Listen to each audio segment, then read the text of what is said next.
If you're catching the replay, make sure you hashtag replay. Yeah, I got a guest here with me, and I can't wait to introduce her. We're going to wait a few minutes to allow everyone to join. And my followers are probably like, oh my gosh, Judy has on makeup. Because normally I go live putting on my makeup, which is weird.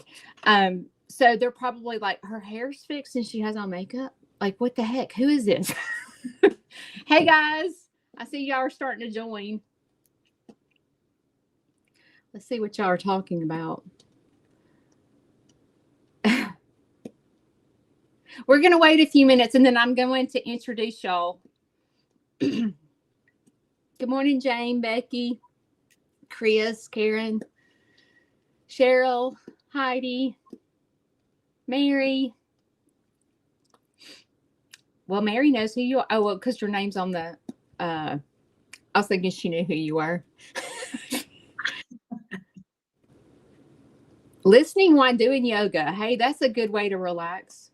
I hope that our voice is calm. Y'all know I used to teach yoga, right? I taught yoga for many years. I'll tell you, Caris. So my background is I was in sales my whole life, and I've always worked 2 jobs, but I was always wanting to dance, and I never made it to New York. So I settled and became an aerobic instructor. And so I taught aerobics for about 28 years, and it was my way of dancing, and I enjoyed it. I was the aerobic director at Gold's Gym for 10 plus years.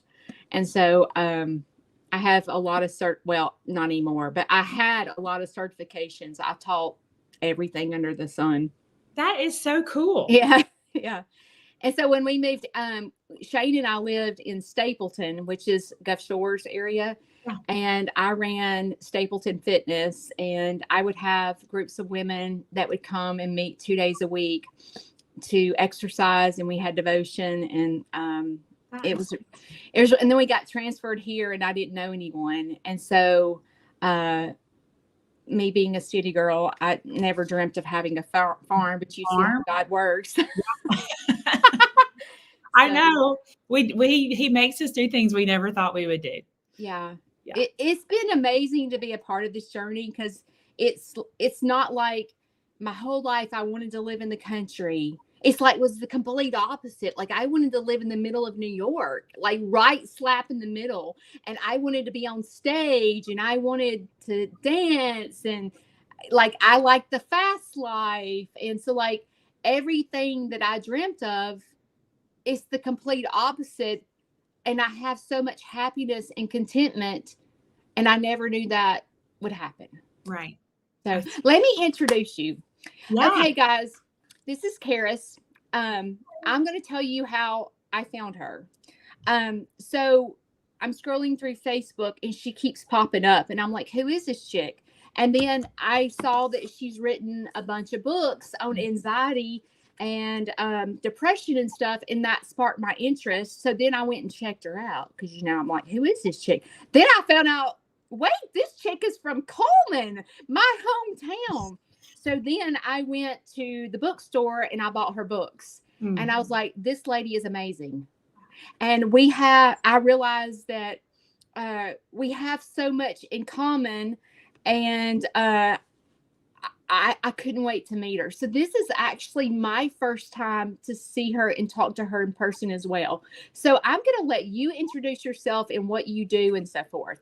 Yeah, well, I am so excited to be here and so grateful for how we connected, just in those random ways. That's one of the beautiful things about social media. So I am grateful to be here with you and your listener family. Like you said, my name is Caris Snider. I'm an author, speaker, life coach. I live in Coleman, Alabama with my family. I have 2 daughters. I have a 15-year-old and 11-year-old, and you guys might hear my dog a little bit later. You just never know with Cooper Hash Brown. He may sneak in here. And then my husband and I, we've been married. It'll be 20 years this April that we have been married, Brandon. And, I'm just the reason I think I'm so passionate, Judy, about sharing about anxiety and depression and overcoming those things is because I found myself there, 13 years ago. Anxiety and depression almost took my life. I went from a place of, if I'm being very honest and transparent with you, thinking that anxiety, depression were not real. That, if people said they were struggling with those things, that they were really just feeling sorry for themselves. And then I found out just how real it was by going through my own battle with those things, feeling hopeless, purposeless, and worthless. And I just really thought that I wasn't needed here on this earth, that everyone would be better off without me. And during that time, my husband and I were leading worship at a church. I had a successful business I was running out of my home. My daughter, my oldest daughter, was about 2 or 3 at the time. So everything appeared great on the outside, but I was struggling on the inside. And, God pulled me up out of that pit, and I'm grateful for that every day. And I started out as a speaker, on this journey to talk about mental health. We got to talk about it, right? We got to, shine a light on it. And people would ask for resources. And I never saw myself as a writer. Like, that was not on the top 10 things list that I had for my life to do. But that's something that the Lord led me into doing. So I started writing those books. One of my most recent ones is the children's book, There's an Elephant on My Chest. And with my child development background, I was so grateful for the opportunity to write that. But, I think, Judy, I think you would agree with this. The more that we talk to the younger generation about mental health and how to deal with it in a healthy way, how much farther along could they be than us in learning how to deal with those things? You know what I mean?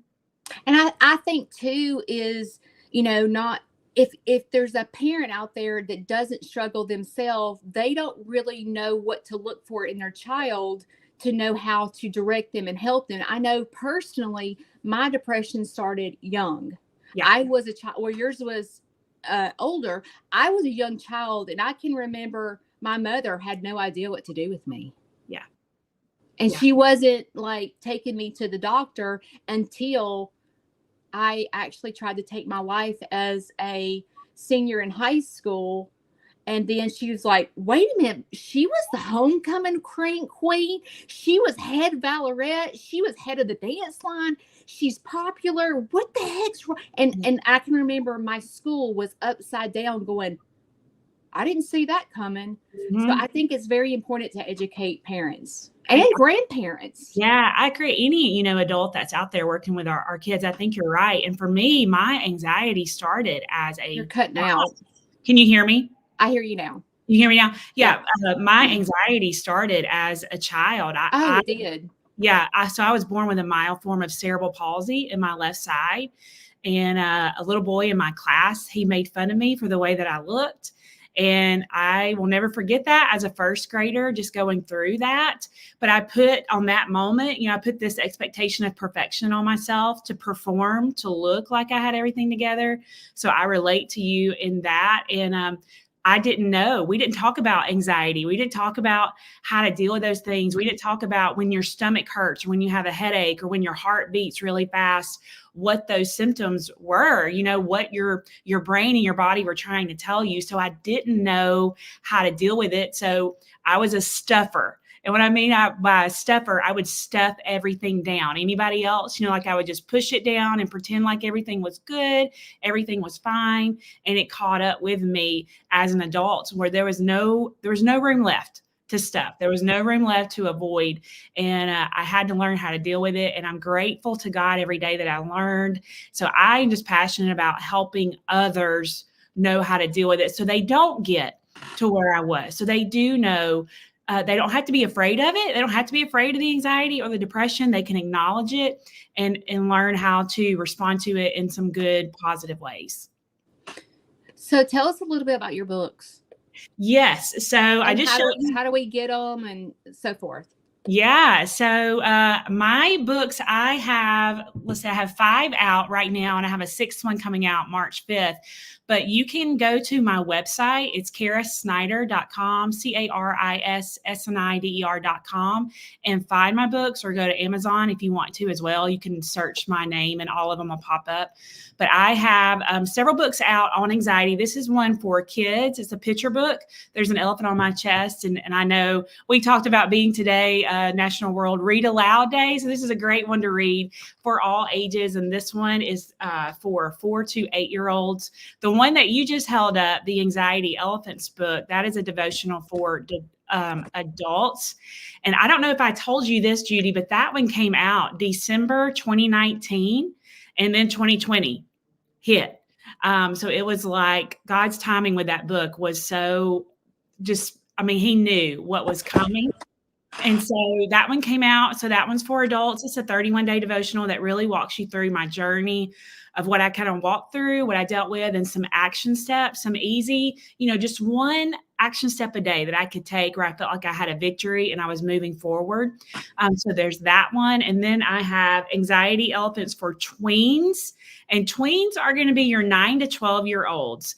And many of you may already be walking through that as grandparents, and as parents, you have tweenagers in your house and you're like, oh yeah, we're there. So these are 90-day devotionals for boys and girls who are already experiencing, like we talked about, as in their young ages, anxiety or some depression or some big fears. And so they're going to be able to walk through that book every day for 90 days and learn how to respond to that. And then I have a book that just came out for moms, and I left it in my car because it's called Carline Mom Devotional. So moms out there, from toddler to teenager, we are living our life, getting everybody where they need to go. And that can feel overwhelming. You might feel alone. And so that is just a book of 100 days of encouragement for all the mamas all across the country and world who just need a little dose of truth and inspiration to get you through the day. And then I'm super excited about the one I have coming out, Anxiety Elephants for Teens. This is our teenagers, the 13 to 18-year-olds. Anxiety is the number one mental health struggle they are having right now. It's heavy. They feel a lot of pressure, a lot of expectations. They're watching what's going on in the world. Social media is just, it is poured on kind of gasoline on that anxiety that they feel. And so this one is coming out March 5th, but you can pre-order that one, which I would encourage anyone that works with teenagers or around teenagers to get it, because we're all going to feel some anxiety at some point. It may be mild, some more severe. And so if we can learn how to respond to it, you're just going to be more prepared for those situations in your life as you get older. So I am just grateful to have all of those books to be able to hit all age groups, to say, hey, this is normal. What you're feeling and experiencing is normal, and you're not alone, and there's hope. And that's my heart and my passion behind it. And I know you feel the same way about just letting people know you're not alone. You're not alone. So on Mondays and Wednesdays, I go live in the mornings at 7, and I talk about real life stuff. And because I want people that are here, I call them my backup dancers, my followers. Yes. But I wanted them to know that I'm a real person. Mm-hmm. I have real struggles. On camera and on a video, in a picture, it looks like you have it all together. Right. And I don't. I do not pretend to have it together. And I talk about, I have found, I went through several classes. Have you heard of DBT? I have not. You really need to look at that. You said VBT? D as in dog. DB. Okay. It's a program by Marsha Linehan. I went through the program for 1.5 years. I went every single week for 1.5 years. And it taught me, with anxiety and depression, it taught me to put tools in my pocket. And so when I start facing these tools, or these problems and so forth, and my brain starts spinning out of control, right, I've learned to reach in my pocket and pull out tools. Pull out some tools, and that's right. I learned, one biggest thing that I've learned is not to always trust your emotions. Yes. They'll lie to you. Yeah. They will totally lie to you. And I talk to these backup dancers about balance. And I have learned that in order to be completely balanced, you have to have spiritual, emotional, physical, and mental health. And when one thing is out of balance, you're going to be like this. That's right. And so I, through that program, DBT, and also I went through Al-Anon. Do you know what that is? I haven't heard of that one. So in my experience, and you can tell me if you think this is right, but when a child has anxiety or depression, they're going to result to something to make them feel better. That's right.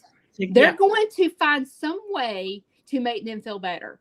And a lot of times that is not positive.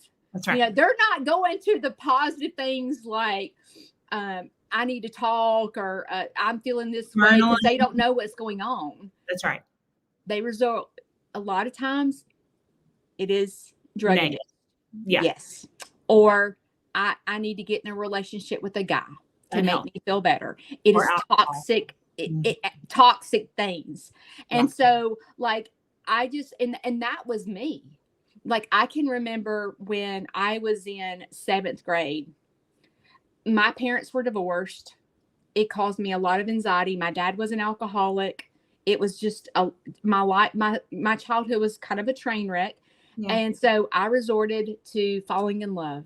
My first boyfriend. Oh, he saved the day. And I consumed myself into this relationship. And I was in the relationship for 2 years. And in high school is when we broke up. And that's where I went off the deep end. Yeah. Yeah.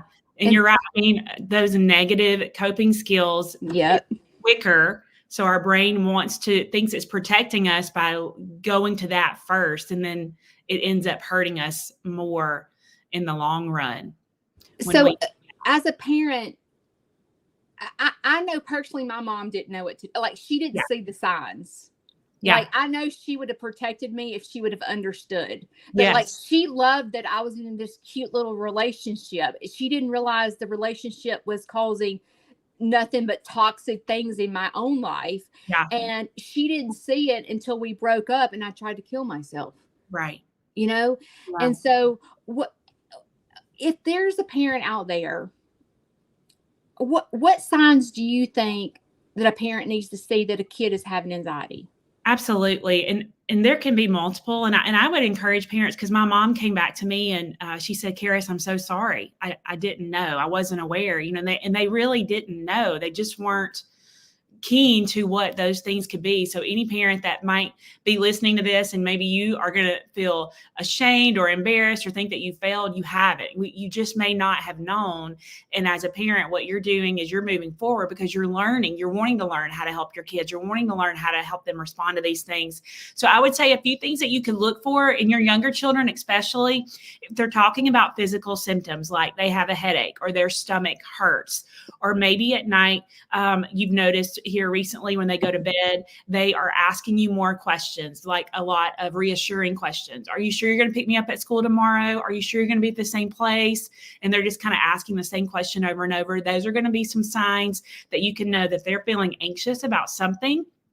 And you can pause in that and just ask them, maybe not so much, hey, how was your day at school? But maybe ask them a question of, hey, how are you doing in math? Or how's your friendships, going? What was it like in the lunchroom today? Ask them specific questions and then just listen and just see what they share with you. And that may help see that it's more than it's not just a stomachache or a headache. There's more things going on, but those are the only words that they have to explain to you that something is not right. And that's what they're trying to share with you. With your teenagers, if you are noticing their grades are slipping, maybe they're just not making the grades that they normally do, or they're pulling away, they're isolating away quite a bit and not wanting to be around you or be around their friends that they're normally around, you're going to notice that. Emotional outburst where you may ask them a question about something that has nothing to do with anything, and they just fall apart. They just start to cry because there's a lot going on inside and they can't hold it in anymore.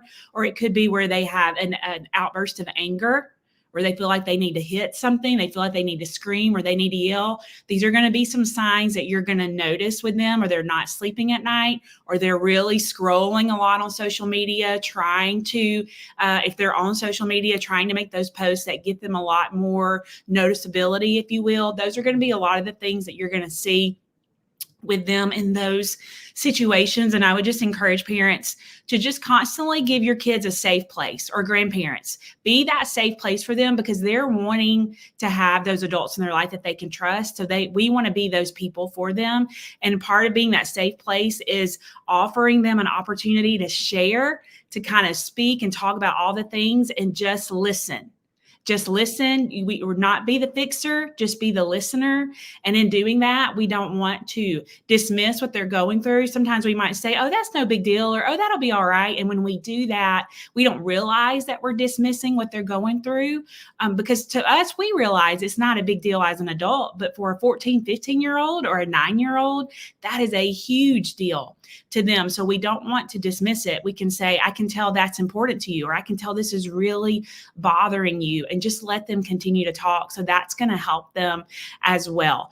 So those are some things that you can notice kind of as a parent, and then notice in those situations. And then you just want to be present there. If it is something where you see it is really just hampering their ability to do day-to-day activities, and that's been going on for a few weeks, you need to get a counselor or a doctor involved, because there is more going on. That is the right thing to do. A counselor and a doctor helped save my life. They absolutely 100% helped save my life. God led me to the right people to go to. So as parents, if you have seen this happening over the last few weeks, they say 5 to 6 months. I would encourage you not to wait that long. I would just say, if it's been something going on for weeks, bring in a doctor, bring in a counselor. If it was a broken bone, if it was asthma, if it was diabetes, we would go to the doctor and let them help us. So if this is something that has been prolonged, going on day after day, their bodies are just needing some additional help, a counselor to help maybe pull some things out of them that we as parents may not be equipped to do. And that's okay, to bring in extra support to learn as they're walking through this. So I do want parents to know that that is not the wrong thing to do. That is just an extra support that you're giving your child or your teenager who might be going through something difficult right now. Yeah. Yeah. Now I have seen where it's hard to get into a child psychiatrist. Yeah. Even a specialist. I mean, not even talking about, mental health. Hey, you've got well, I'm going to refer you to a pulmonary doctor. Okay. Well, it's a 6 months waiting list. It's crazy. It is Insane. And it's like, what do you do as a parent? I can remember there was a friend of mine whose child was on drugs. She took them to the ER, and the ER discharged them and did not admit this son because there was no availability, and she got on a waiting list. In the meantime, her son's over here flopping like a fish. You know what I'm saying? It's just, I don't understand. Like, what can we provide for these people when they say, okay, it's a 6 month waiting list? What resources do you think we could provide for them? Yeah. And that always gets under my skin. I was even talking to school. He's an assistant to superintendent. He's over some schools in a district. And we were talking about how counseling is just not made a priority at schools, even because our school counselors are so under paperwork and red tape, and they're doing the testing now. So counselors are not even at school able to do the jobs that they need to do. So that gets me on. I could go a whole other tangent on that for a whole other day, which we won't do that today. But I would say, if you are encountering that situation, there are some places, if it is where they're just needing skills to move forward, not that there's some things going on in their past. They just need skills to move forward. Life coaches are very helpful for that. If it is something where you're stuck, where there's something, maybe a trauma that happened to them in their past, there are some churches who have these professionals on hand that can get you in quicker, that can offer you that help and that support. So you can reach out to them as well. That may be another arm for you to reach to. So I would encourage you to do that. There are, I know I have my resources out there. There are some other ways that you can maybe help them begin practicing some life skills right now. If it's grounding, helping them to use their senses. If they're caught in going into future mode and then they panic, they go into catastrophe thinking, practicing with them things like grounding. Use your senses. What is one thing you can hear, see, taste, touch, smell? And that will be something that they can use immediately to ground them back in their reality. Practicing pausing and taking deep breaths throughout the day, because we know when we are in our emotions, we do not make the best decisions. We panic. And so we don't want to be in the emotional part of our brain. So when you pause and you take breaths, it allows your brain to go back to rational thinking, to thinking clearly and calmly. And so when you just practice that throughout the day, even as a family, you don't have to wait till you have an anxiety attack. Go ahead and start practicing that. Yes. That teaches your brain to go ahead and use that skill, which is so, so important. Those two are going to be helpful for you. Practicing gratitude daily is another. It's a built-in anxiety blocker because your brain, scientific research has been done on this. It can't be anxious and thankful at the same time. It can't happen. So helping them to not ignore and pretend like there's nothing bad, but to see the good, to see that there are good things around them. That's going to help them as well. Those three things are three daily things that I try to practice in my life. Me too. I think though, if we can get them to practice just those easy, and I say easy, just those learning to build those habits, that's going to help them over time. And I think another one that is so important for our kids and for us as adults, you talked a little bit about this balance, but it's having margin in your life. We're too busy. We are so busy and we're numbing that anxiety, or we're bringing up the anxiety even more with our kids too, because their schedules are so full. There's no pause. There's no just not doing anything, just resting, just hanging out. It's like they panic when they don't have something to do. They think they're doing something. I'm bored. I'm bored, And so they got to learn how to say no. We got to learn how to not have a yes to everything in our life, and to have some of that margin there so that you can just relax, so that your brain knows, oh, I don't have to be on all the time. I'm supposed to rest. I'm supposed to have some moments of peace and quiet here. So I think that's another thing that can help our kids as well. And I would also say they need to be drinking less energy drinks and coffee and more water. Probably me too, as I sit here and drink my coffee, guys. Okay. So Cheers. We're all here. We're all here with you. They need sleep and they need to be off those screens an hour before bedtime. And their phones need to be out of their room. Because what's happening is their brain is going into FOMO mode, thinking, oh, I'm going to miss out. Oh, what if I miss out? So they pick that phone up and they're on it till midnight, 1, 2 o'clock in the morning. Then they get to school, they're overworked, they're overwhelmed, and then they get over it. Okay. And so we don't want them to get there. So getting those screens out of their room, getting some sleep. These are all some natural things that we can do as you are waiting, if you need that help. And what they may find, as we talked about, putting these tools in their tool belt, they're going to feel empowered to be like, okay, I can respond to this anxiety. I don't have to have my mom or my dad do it for me. I'm equipped. God's given me these skills and I can respond. And that gives them some confidence. That gives them this ability to know. I tell kids all the time, you're the boss of your brain. You get to be the boss, and you get to say to your brain, hey, I'm the boss, and we're not going there. Like, we're safe. I'm okay. And I can get through this. And so we want them to feel equipped and empowered to respond to that anxiety when it comes, instead of being afraid of it and avoiding it. I used to struggle with panic attacks or anxiety attacks. And I would, and this is in high school, I would start hyperventilating and my body would go like this. And I would end up having to go to the ER because my joints were like, my hands were like this. And my mother was like, she's going to die. And I would go to the ER, and I had to learn how to not have anxiety attacks. And the tools that I learned that works for me, you can get these little rollers on Amazon, and they go in the freezer, and it's almost, do you know what I'm talking about? The little rollers, face rollers. They're good for your skin too. Yes, they Nice. are. And this is one that freezes in the freezer. And when I would feel like, oh my gosh, I'm fixing to have an anxiety attack, I would get that cold and just roll it over my face, and it would calm me down. Another thing that if you have anxiety and you can't stop it, go get in the shower. Yes, cold water. Change in temperature. Or, okay, another thing you can do is, it sounds crazy, but sprint. Like, go get your heart rate up, because your anxiety will come down. But if you're not a sprinter like me, I have to get in the shower. But change in temperature will actually control and help your anxiety come down. Yes, that's right. And another thing that a counselor friend of mine taught me to do when you're in that mode, like if your brain, sometimes it's my thoughts will just go on, take me down roads through a horror movie. And by the time I get to the end credits in my brain, everybody has died, and where it's just bad.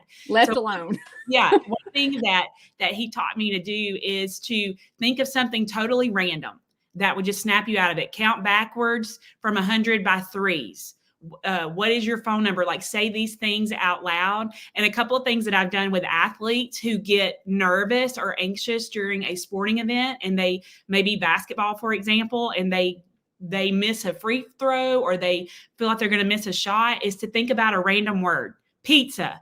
Make up a word so that it can snap your brain out of that mode, and you get back to what your job is or what you are focusing on in that moment. So something that just pulls you out of that completely, have that tool again in your tool belt. And that's something that can help you snap out of those thoughts and get back to where you are right now, so you can stay present in the moment and know, okay, I'm going to get through this. Another thing that I would struggle with is getting to mindfulness. Like, I can remember in DBT, before we would start, she would light this candle and go, okay, let's try to calm our brain. And my brain was going spinning out. And I'm like, it won't work. I can't slow my brain down. And I was able, this is how I got to mindfulness. It sounds crazy, but I would go around my property once a day, and I would make 1-minute recordings of things that would bring me to mindfulness, like the flow of my creek, a crackling fire, being in the chicken coop, hearing, cooing going on, something like that. So once a day, I would grab my phone and I had a little thing called mindfulness, and I would sit here for 1 minute and just watch and try to clear my mind. And I would think about, okay, Judy, take out all the wrinkles out of your forehead and just breathe and watch this video for 1 minute. And that actually taught me to get to mindfulness, because my brain would not slow down. Would not. And I love that you're saying that, because that's a good reminder for us as well. For anybody listening, when you practice these things, it's not going to work the first time, maybe, or the second, third, or the 10th. So you got to remember, how long have you been responding to anxiety all these years? How many, you've practiced these negative coping skills, if you will. You've never had these positive coping skills to learn how to respond to it. So it's a process. So give yourself grace lots of times for the process, and keep going, keep learning. And eventually it's going to click and it's going to work. And it's going to feel amazing once you get there to that point. So just know that it is a process. And that doesn't mean you're doing it wrong. It just means you're learning in a different way how to respond in a different and better way. But also, counseling and a doctor it's not like you go to this doctor and wow, she's 100% better. It is a process. And understand that if your doctor puts your child or you on medication, it is a process. It takes a minute for them to find the right cocktail for your body. And I told them this. I don't know if you've ever heard of this, but my doctor years ago, for the longest time, they could not find the right medication that would work with me. I would have reactions. She swabbed the inside of my cheek, sent my saliva off to testing to find out what kind of metabolizer I was, to figure out how I break down medication. So now this list shows exactly what works for my brain, because I'm a fast metabolizer. And what happened with me, I'll just make this quick, but in 2013, they put me on a medication, and I have an eating disorder, and I was starving myself. I got lithium toxic. Oh my goodness. And I had to go on dialysis. Yeah. It was awful.